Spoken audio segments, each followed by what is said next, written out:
বিনোদন দুনিয়ার অন্যতম আলোচিত সম্মাননা academy of motion picture arts and sciences, যাকে অস্কার নামে সবাই চেনে।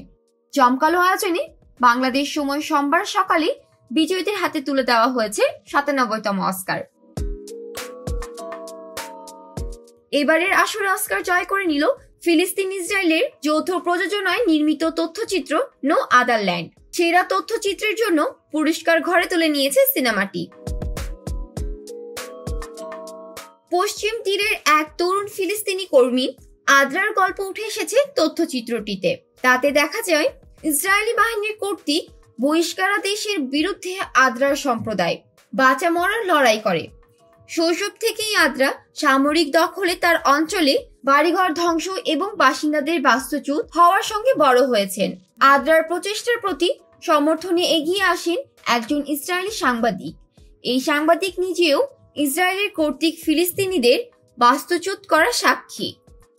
এই বৈষম্যের বিরুদ্ধে যিনি নিজেও কাঁধে কাঁধ মিলিয়ে লড়েছেন। অস্কার পুরস্কার গ্রহণ করে আদ্রা বলেন, তথ্যচিত্রটি কয়েক দশক ধরে আমরা যা কঠোর বাস্তবতা সহ্য করে আসছি তা প্রতিফলিত করে। প্রায় ২ মাস আগে আমি বাবা হয়েছি এবং আমার মেয়ের কাছে আমার আশা যে তাকে এখনকার মতো জীবনযাপন করতে হবে না। বসতি স্থাপনকারীদের সহিংসতা, বাড়িঘর ধ্বংস এবং জোরপূর্বক বাস্তুচ্যুতির ভয়ে যা আমার সম্প্রদায় মাসাফের ইয়াত্তা ইসরায়েলি দখলদারিত্বের অধীনে যা প্রতিদিন ভোগ করছে।